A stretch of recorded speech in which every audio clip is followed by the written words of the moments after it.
budaya pengadilan seperti apa yang ideal menurut Bapak? Integritas peradilan secara keseluruhan menurut Bapak itu semacam apa pendapatnya Bapak? Bagaimana mengajak teman-teman atau jajaran di bawahnya untuk juga melakukan segala sesuatunya dengan penuh pengabdian dan penuh integritas? Mungkin Bapak menjadi pimpinan pengadilan ini kan banyak sekali hal program atau kegiatan yang ingin dilakukan, tapi DIPA ini kan terbatas. Ada akun yang menjadikan kita tidak tercover kegiatan kita. Bagaimana solusinya?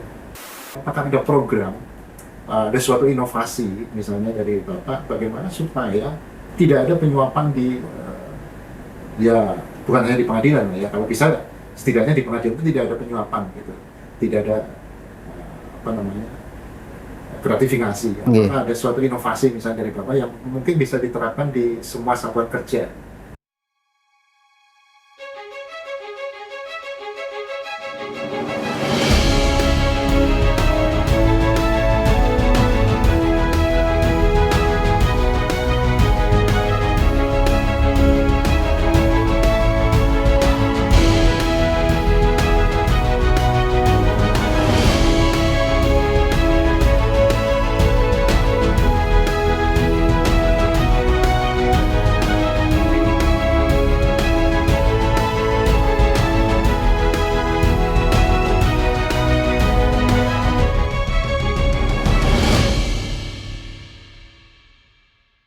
Podium atau podcast Dirjen Badilum. Kali ini kita akan bincang-bincang dengan Ketua Pengadilan Negeri Tegal kelas 1A, Bapak Muhammad Bukhori Kurniata Tampu Bolon SHM. Betul ya? Iya.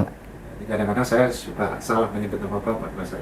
Pak Ketua PN Tegal ini, beliau adalah role model pada tahun 2022 dalam lomba role model Badan Peradilan Umum, merupakan peraih role model terbaik pimpinan pengadilan negeri kelas 1A. Karena itu kita akan bincang-bincang dengan beliau, dengan Bapak, tentang role model, Pak. Jadi tahun 2022 Bapak ini adalah role model. Mungkin bisa diceritakan kepada kami awal mulanya lomba role model itu semacam apa sehingga Bapak bisa terpilih menjadi role model terbaik pimpinan pengadilan tahun 2022. Terima kasih Pak. Di tahun 2022 itu kebetulan saya menjadi Ketua Pengadilan Negeri Dumai kelas 1A. Di waktu itu ada pengumuman di Badilum mengadakan lomba banyak jenisnya, dan kebetulan prosesnya sendiri saya tidak tahu persis seperti apa, bagaimana, hanya pengumumannya seperti itu. Cuma ya kita berusaha melakukan yang menurut saya waktu itu ya yang usaha yang semaksimal mungkin, dan juga berkonsultasi dengan pimpinan pengadilan tinggi waktu itu, Pengadilan Tinggi Riau. Jadi cukup lama waktu itu ya, karena pengumuman lomba awal tahun, pengumumannya di akhir tahun, dan perjalanannya memang ada kunjungan ke sana mungkin untuk melihat seperti apa. Dan kalau yang kita kerjakan ya selain pembangunan untuk berusaha standar minimal yang menjadi kebijakan Mahkamah Agung, baik seperti sterilisasi, PTSP, ruang sidang anak, kemudian ruang tamu terbuka, dan juga persoalan peningkatan integritas itu menjadi fokus. Dan kebetulan pada akhirnya tahu-tahu di akhir tahun itu diumumkan. Kalau tidak salah ingat ini awal tahun 2022 ini kan ada pengumuman lomba, salah satunya lombanya banyak, salah satunya adalah lomba role model. Kemudian tapi penetapan pemenangnya itu Desember tahun 2022. Nah, Bapak sendiri waktu itu adalah Ketua Pengadilan Negeri Dumai kelas 1A dan diusulkan tentu saja oleh pimpinan pengadilan tinggi.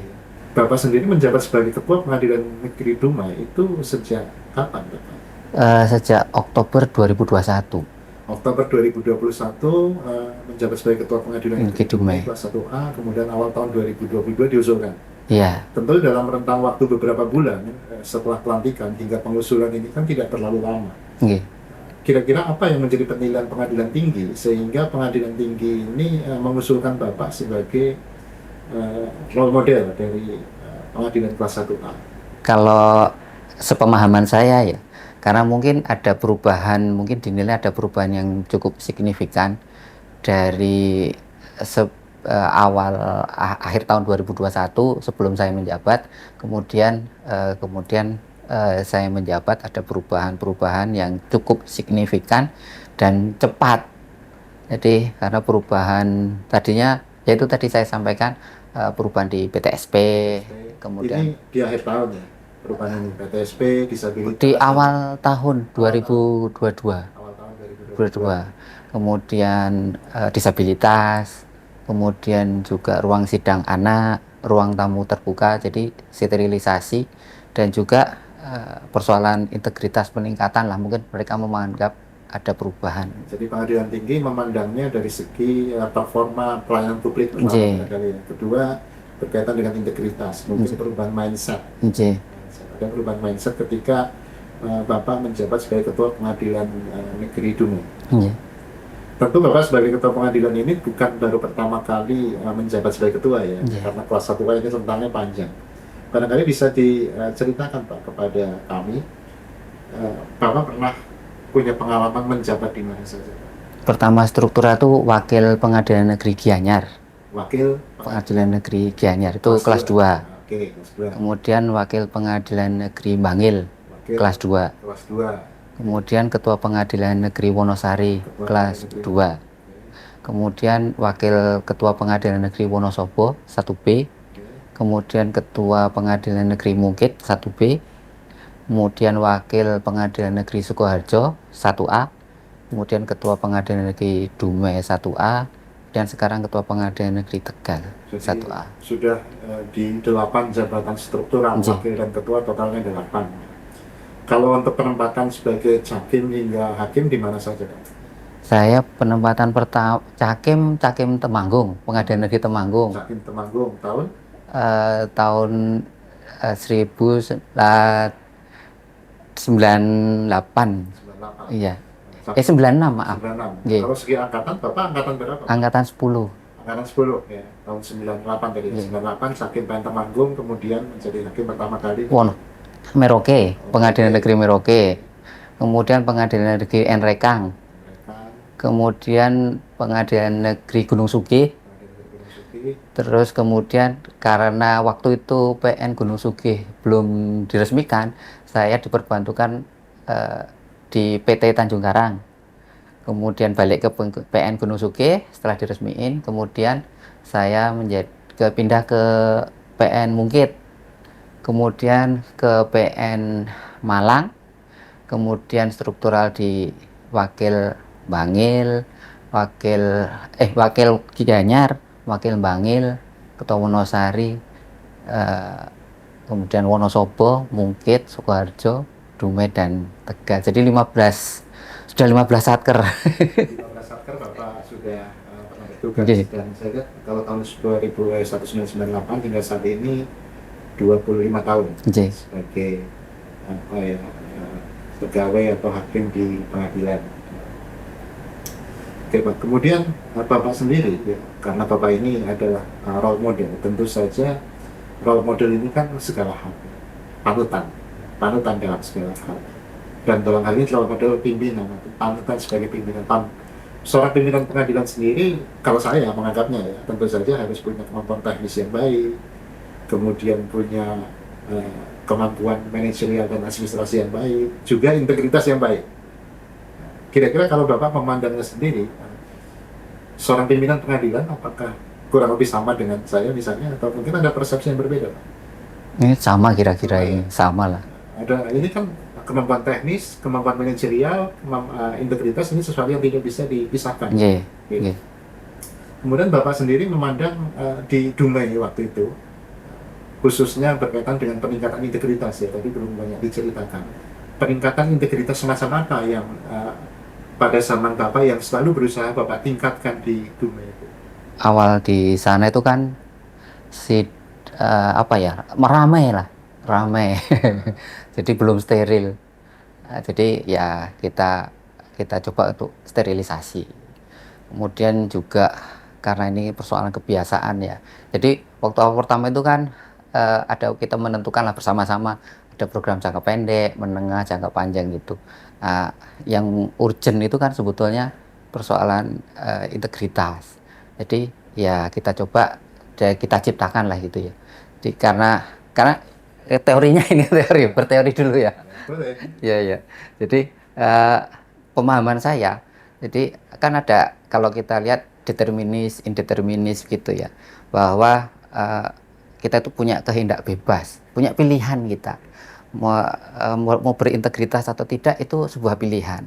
Namun sebagai pimpinan, saya merasa bahwa kita juga harus memanfaatkan sisi lain dari filsafat itu, bahwa kita berusaha untuk menciptakan kondisi supaya lingkungan kita menjadi berintegritas. Nah, salah satu sterilisasi itu hanya salah satu bagian, salah satu cara supaya lingkungan kita menjadi berintegritas.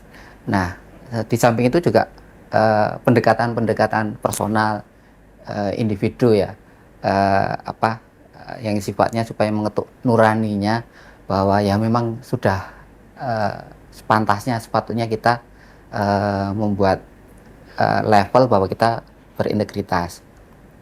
Jadi kalau kita mau menjadikan itu sebuah ya kita bentuk, kita ciptakan, karena kalau ada hadis itu keimanan kan ketakwaan nggak bisa dilakukan sendiri, harus bersama-sama.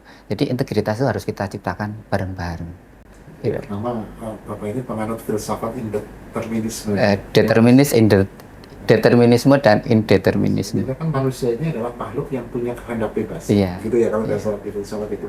Tapi karena manusia punya kehendak yang bebas, makanya setiap yang dilakukan oleh kita itu harus bisa dipertanggungjawabkan. Iya.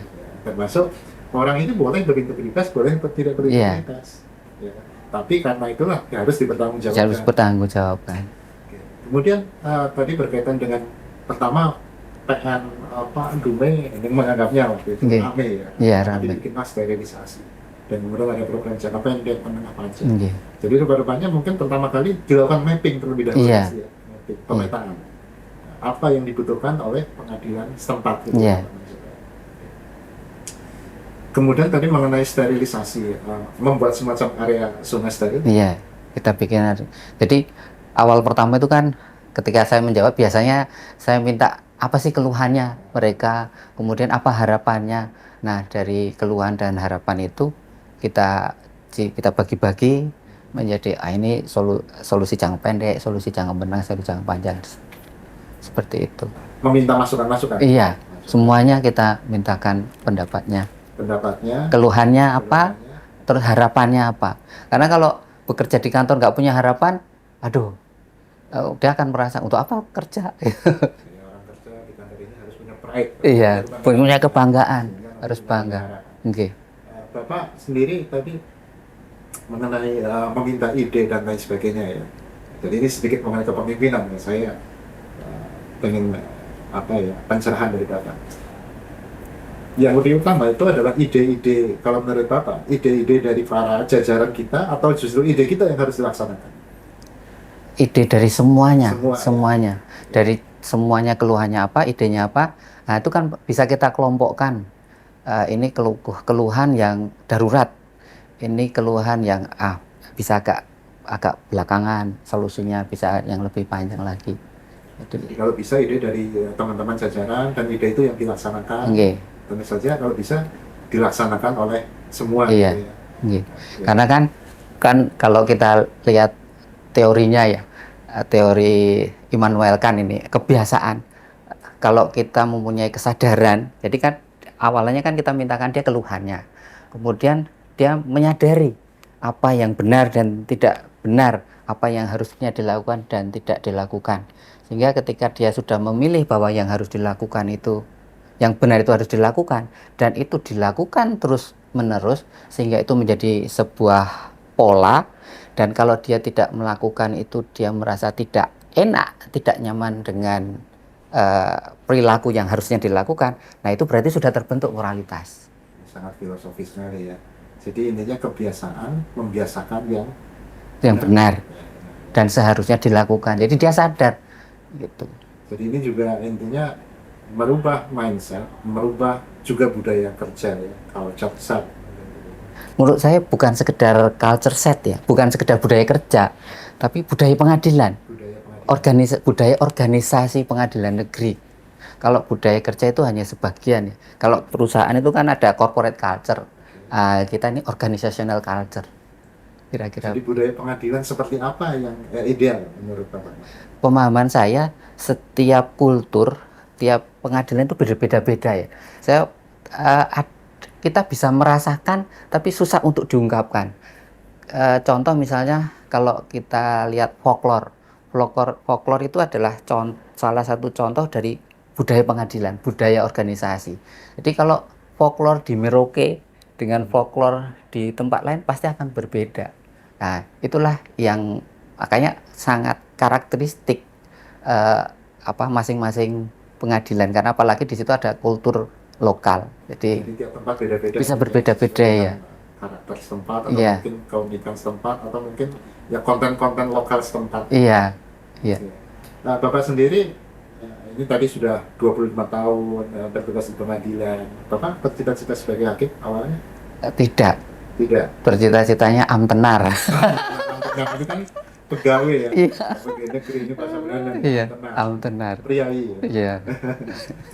Dan kalau Karena sendiri- perintahnya eyang saya menjadi amtenar.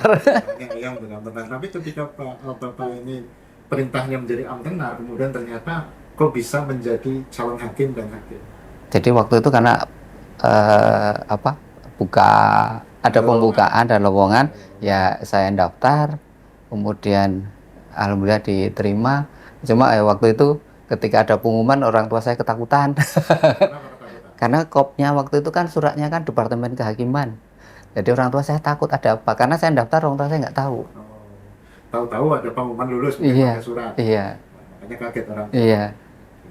Nah, kemudian Bapak ini karena sudah kemudian menjadi hakim, kemudian dan Bapak sebagai role model pimpinan juga tentu saja role model integritas. Berkaitan dengan integritas ini, Bapak meneladani atau mencontoh siapa? Atau apakah mencontoh orang tua atau eyangnya Bapak tadi? Ya kalau orang tua saya kan ya berpesan harus jujur, harus sholat, itu ya itu dua hal yang nggak boleh ditinggalkan ya. Jadi itu pesan dari orang tua, pesan dari ibu, pesan dari mama saya, eyang gitu juga. Jadi kalau hakim ya mungkin Pak Ansahrul mungkin bisa kita jadikan teladan gitu ya. Ya wawasannya juga beliau luas, integritasnya juga semua orang mengakui. Ya, Bapak Ansahrul pada kesempatan yang lalu kita juga pernah bincang-bincang Oke. dengan beliau Pak Ansahrul. Oke. Beliau memang seorang yang bisa pasti harus kita teladani. Oke. Rupanya Bapak juga meneladani beliau. Ya karena dulu zaman aku itu melihat, wah ini luar biasa. Kemudian Bapak menurut Bapak sendiri kan, ketika Bapak menjadi role model di Dumai membangun pelayanan publik dan integritas, kalau secara keseluruhan sendiri integritas peradilan secara keseluruhan menurut Bapak itu semacam apa pendapatnya Bapak? Apakah sudah cukup bagus? Kalau zaman sekarang dibanding dulu sangat berbeda ya, peningkatannya luar Pasti biasa. Semakin tahun Semakin bagus ya. Zaman sekarang luar biasa dibanding zaman dulu. Iya, dibanding saya ketika masuk dan sekarang luar biasa. Bagi saya ini sangat membanggakan. Ya, kalau saya mencermati juga dari saya menjadi calon hakim tiap tahun itu saya lihat selalu bertambah baik ya. Nggih, bertambah baik, luar biasa nggih, peningkatannya. Ya, tentu sudah luar biasa ya. Nggih. Kemudian Pak, selama Bapak kemudian dari Dumai ini kan kemudian menjadi ketua di PN Tegal. Nggih. Apa hal-hal apa yang Bapak lakukan di PN Tegal juga untuk membangun pelayanan publik juga integritas tadi? Yang terutama karena ketika masuk kondisi PN Tegal itu kan gedung lama ya, 1908. Jadi harus ada sedikit gimana ya, sehingga ruangan-ruangan itu masuk di dalam. Sterilisasi juga jadi agak sulit. Jadi mereka ada di dalam, harus semua ruangan pos vakum, ruang jaksa dan sebagainya di dalam.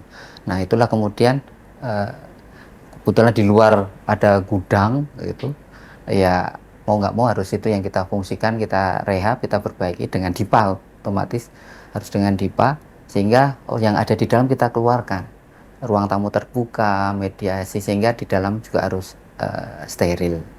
Jadi itu salah satu yang prinsip yang harus Salah satu yang selalu dilakukan oleh Bapak adalah sterilisasi Iya. atau pembuatan zona steril. Zona steril. Zona steril untuk para Iya. pegawai dan hakim. Nggih.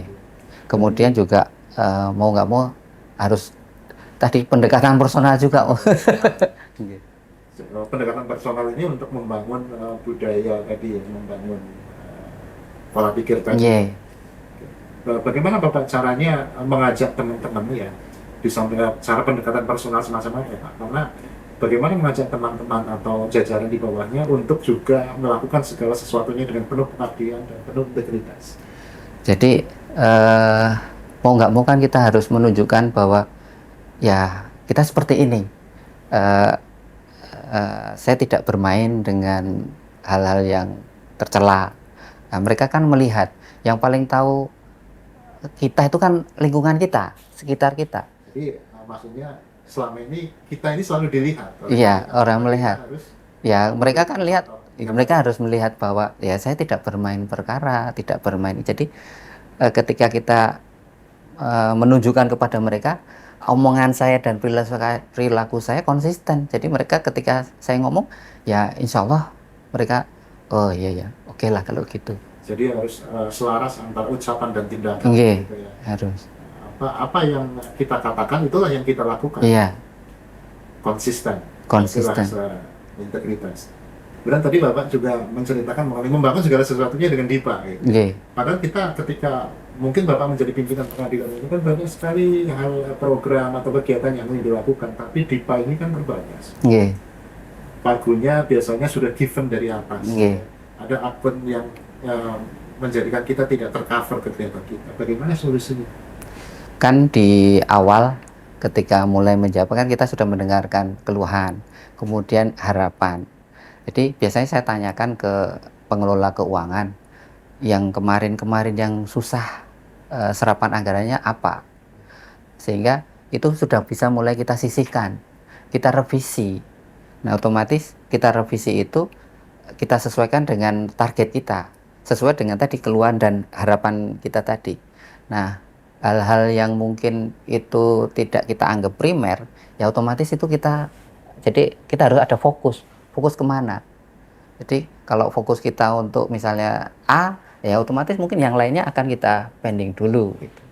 Jadi mau nggak mau revisi, dan itu kerja di kesekretariatan pengelola keuangan otomatis sangat berat karena dikejar untuk kan kinerja berbasis anggaran ya. Nah itu pemahamannya mau nggak mau ya mereka harus revisi anggaran. Jadi fokus ya. Harus fokus.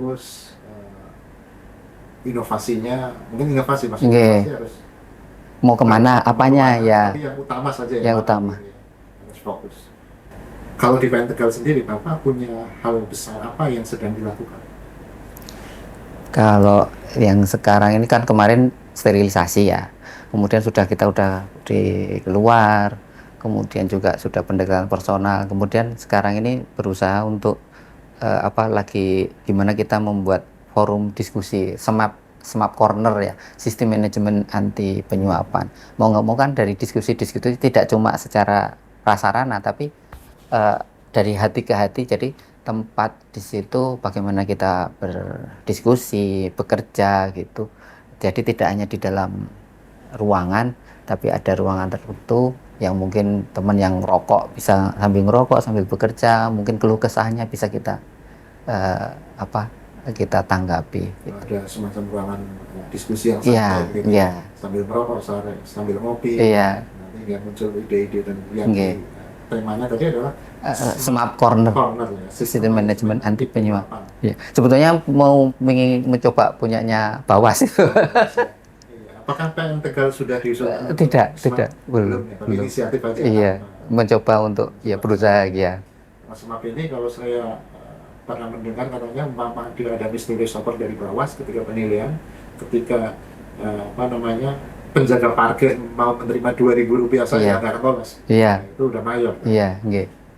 Sehingga intinya kita ini jadi pegawai pengadilan tidak boleh menerima apapun. Nggih. Begitu ya. Nah, mungkin Bapak setuju? Iya, setuju sekali. Harusnya kan begitu. Kemudian di samping ini ada ajakan secara personal, ada diskusi dan lain sebagainya. Apakah ada program, ada suatu inovasi misalnya dari Bapak bagaimana supaya tidak ada penyuapan di ya bukan hanya di pengadilan ya, kalau bisa setidaknya di pengadilan itu tidak ada penyuapan gitu, tidak ada apa namanya gratifikasi. Apakah ada suatu inovasi misalnya dari Bapak yang mungkin bisa diterapkan di semua satuan kerja?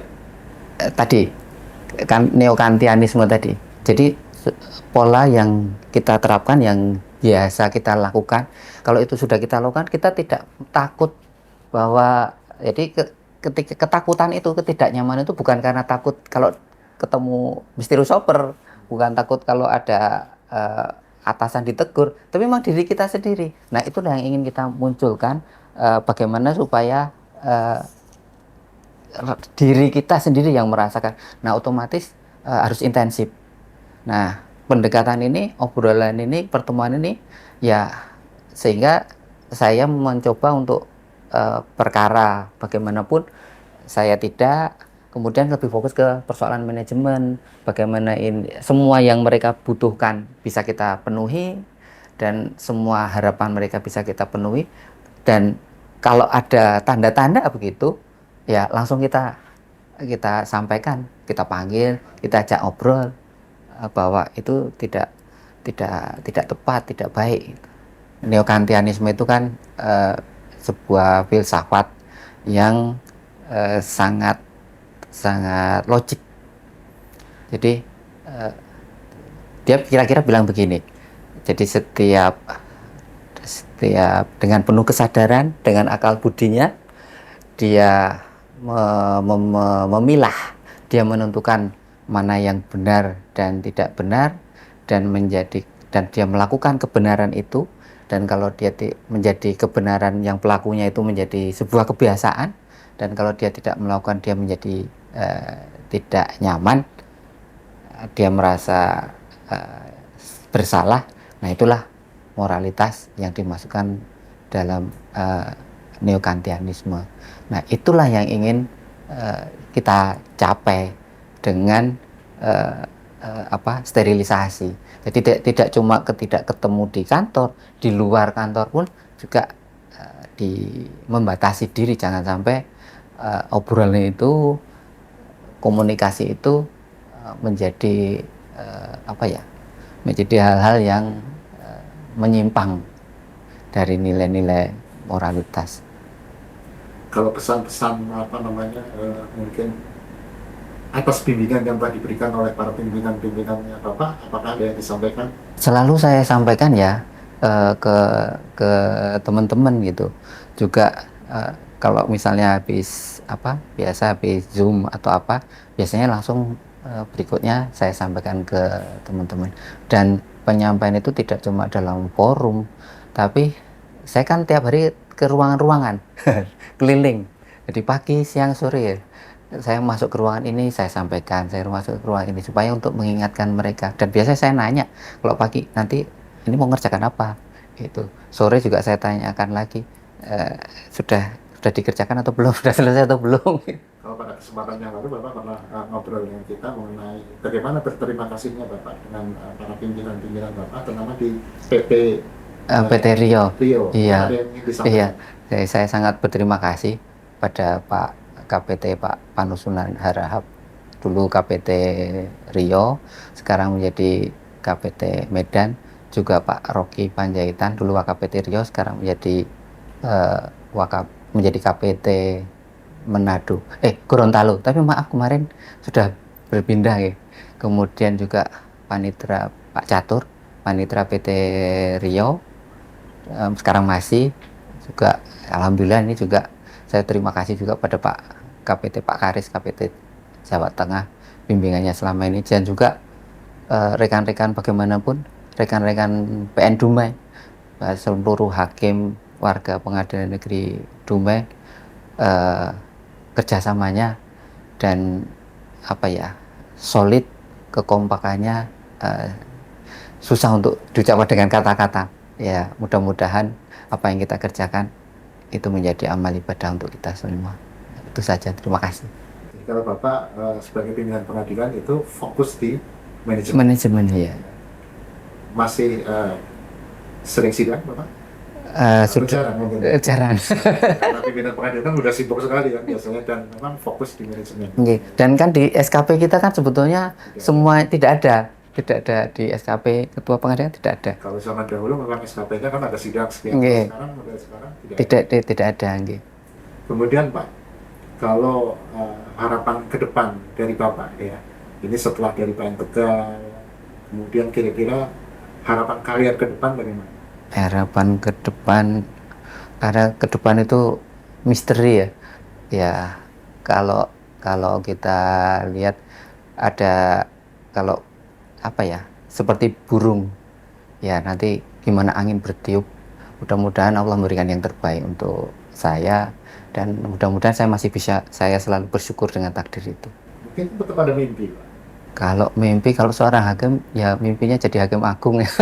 Amin. Ya, mudah-mudahan kan begitu ya, jadi hakim agung suatu ketika. Ya. Kemudian Pak, berkaitan dengan lomba role model ini sendiri tadi, ya. Okay. Menurut Bapak sendiri ini suatu lomba yang bagus dan perlu dipertahankan dan diteruskan, atau Menurut saya, tahun lalu saja? menurut saya bagus ya. Bagus ya, mendorong para pimpinan untuk betul-betul menjadi role model. Okay. Bagus. Okay. Kalau menurut Bapak sendiri mengenai penilaiannya, apa yang perlu diperbaiki dari penilaian sistem penilaian role model pimpinan pengadilan? Kalau kemarin, karena kita sebetulnya hanya merasa kok sering ya, ada yang komunikasi, ada yang nanya ini, ada yang nanya itu ya. Pimpinan PT, terutama Pak KPT, Pak Wakpt, Pak Panitra itu nanya ini sudah belum, ini sudah belum, ini sudah belum. Jadi tanpa mereka memberitahu sebetulnya ini untuk apa itu. Jadi seperti itu. Jadi kita tidak tahu, tapi kita harus ini. Jadi sebenarnya selalu diarahkan oleh pimpinan pengadilan tinggi, tapi kita tidak tahu. Iya. Harus melakukan ini atau membangun ini. Iya. Ini segala macam. Ya, selalu mereka mengingatkan. Kalau dari Badilum sendiri ada yang menanyakan? Kalau per telepon tidak, cuma mereka survei, iya ada. Datang langsung? Iya, ada. Yang disurvei apa itu? Ke ruang pidana, semua dikelilingi, kemudian pegawai-pegawai ditanya kemampuannya bagaimana, ditanya ini sudah dilakukan sosialisasi atau belum, ini bagaimana kinerjanya, mereka ditanya. Jadi, dan ditanya secara acak ya. Ditanya seorang security, iya. ditanya mungkin petugas BTS. Iya. Barangkali kalau yang ditanya ini jajaran pimpinan, barangkali kan semua bisa jawab. Iya. Acak begitu kan? Iya, yang ditanya memang jadinya. Termasuk tadi ada bicara sosialisasi ya. Sosialisasi mungkin kebijakan-kebijakan baru dari iya. itu wajib disosialisasikan. Wajib disosialisasikan. Dan Bapak mensosialisasikan iya. itu. Di setiap tempat Bapak melakukan itu? Iya. Bapak menjadi pimpinan sendiri belajar dari siapa? Atau meneladani siapa? Karena kadang-kadang seorang pimpinan pengadilan itu kan belajar dari pimpinan-pimpinan sebelumnya ketika kita menjadi hakim. Sehingga Bapak bisa, pola yang Bapak terapkan ini seperti saat ini, sehingga bisa menjadi seorang role model pimpinan. Sebetulnya, kebetulan ya, waktu itu saya kan Cakem Temanggung. Dan waktu itu seingat saya, PN Temanggung itu juara 1 lomba administrasi, juga lomba kebersihannya ya. Jadi menurut saya sangat tertib zaman itu ya. 96 Pak Muhammad Saleh waktu itu jadi WKMA terakhirnya. Jadi saya melihat administrasi saat itu. Jadi disiplinnya, kemudian tertib itu bagi saya luar biasa. Iya, waktu itu nih.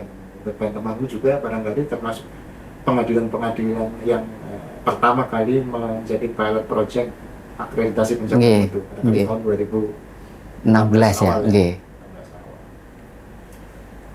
Barangkali ada hal lain yang perlu bisa kepada kita semua Pak berkaitan dengan kepemimpinan di pengadilan Pak.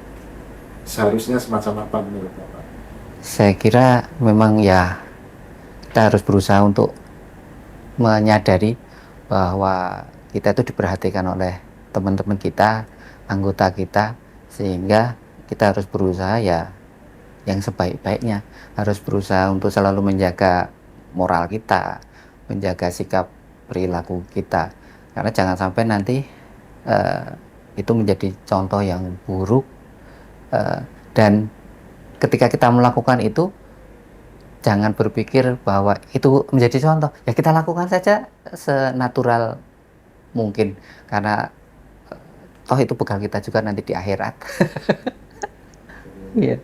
Rupa-rupanya itu yang harus dilakukan oleh diri. Iya, semuanya ya kita usahakan ini menjadi amal ibadah untuk kita di akhirat. Iya. Iya. Ya, rupa-rupanya pendekatan agama juga saya lihat kalau Bapak luar biasa sekali ya Pak. Oke. Kita nggak tahu kapan kita mati. Quote atau mungkin kata mutiara dari Bapak. Kalau kata-kata mutiara ini yang selalu sejak kecil ya. Jadi kalau orang Jawa bilang itu surodiro jayaningrat lebur dening pangastuti. Jadi kesabaran, kebijaksanaan itu akan mengalahkan segalanya. Kesabaran, kebijaksanaan itu akan mengalahkan angkara murka, akan mengalahkan angkara murka, mengalahkan segalanya. Itu filosofi Jawa. Iya. Jadi ini filosofinya turun dari Jawa. Mungkin itu ya Pak, kita bincang-bincangnya. Saya kira sudah cukup panjang, banyak hal yang bisa kita petik dari Pak Tuchori Murniata Tambubolon, role model pimpinan pengadilan kelas 1A. Semoga menginspirasi dan semua pimpinan pengadilan bisa menjadi role model bagi jajarannya, melakukan segala sesuatu yang baik, melakukan sesuatu yang betul-betul dapat dicontoh oleh jajarannya. Terima kasih. Salam.